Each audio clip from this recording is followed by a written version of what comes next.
Hello viewers, আসসালামু আলাইকুম। আফিফা কিচেনে আপনাদেরকে স্বাগত। বাংলাদেশে যত ধরনের পিঠার রেসিপি রয়েছে, এর মধ্যে সবচেয়ে সহজ পিঠা হলো মেরা পিঠা। একবার দেখলে যে কেউ খুব সহজে এই পিঠা তৈরি করতে পারে। তাই কথা না বাড়িয়ে চলুন মূল রেসিপিতে। প্রথমে একটি পাত্রে 3 কাপ পরিমাণ আতপ চাউলের গুঁড়ি নিয়ে নিলাম। এবার চুলা মিডিয়াম রেখে গুঁড়িগুলো ভালো করে টেলে নেব। গুঁড়ি ভাজতে ভাজতে যখন দেখব একদম ঝরঝরে হয়ে গেছে, তখন চুলা বন্ধ করে দেব। আর এদিকে চুলার আরেক পাশে একটি পাত্রে পানি ফুটতে দিলাম। পানি ফুটতে ফুটতে সামান্য লবণ দিয়ে তা ভালো করে নেড়েচেড়ে দিব। আর যখনই পানি ফুটে উঠবে, তখন গুঁড়িতে পানি অ্যাড করে নেড়েচেড়ে মিশিয়ে নিব। এখানে আমার 3 কাপ গুঁড়িতে 5 কাপ পানি লেগেছে। আপনাদেরও এই পরিমাণ বা সামান্য কম বেশি লাগতে পারে। সম্পূর্ণ পানি একসাথে দিব না, আস্তে আস্তে পানি ঢালবো আর গুঁড়ি নাড়তে থাকবো। কারণ একসাথে সম্পূর্ণ পানি দিয়ে দিলে ডো বেশি নরম হয়ে যাওয়ার সম্ভাবনা থাকে।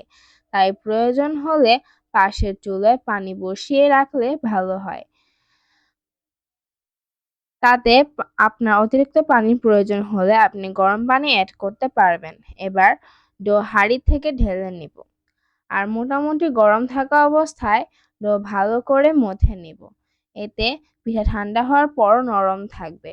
এবার ডো থেকে ছোট ছোট ভাগ করে হাতের তালুতে নিয়ে আপনার পছন্দ মতো যে কোনো শেপ দিয়ে পিঠা তৈরি করতে পারেন, যেমনটি আমার ভিডিওতে দেখা যাচ্ছে।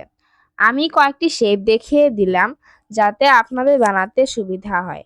পিঠাগুলো তৈরি করতে করতে চুলায় একটি স্টিমার হাঁড়ি বসিয়ে দিলাম এবং তাতে পানি বসিয়ে দিলাম।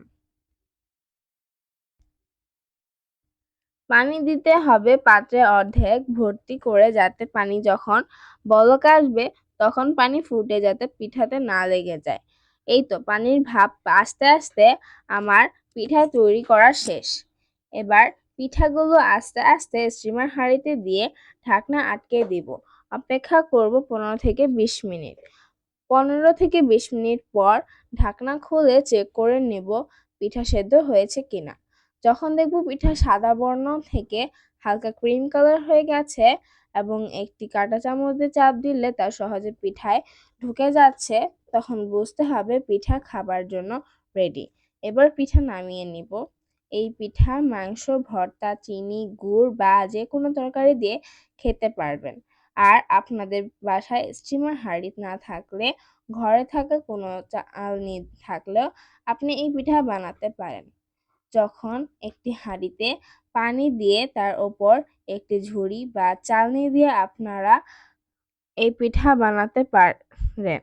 প্রিয় দর্শক, ভিডিওটি কেমন লাগলো অবশ্যই জানাবেন। ভালো লাগলে একটি লাইক দিবেন আর কমেন্টস করে জানাবেন আপনার মতামত। এই চ্যানেলে আপনি নতুন দর্শক হয়ে থাকলে চ্যানেলটি সাবস্ক্রাইব করে পাশে থাকা বেল বাটনটি বাজিয়ে দিন। আল্লাহ হাফেজ।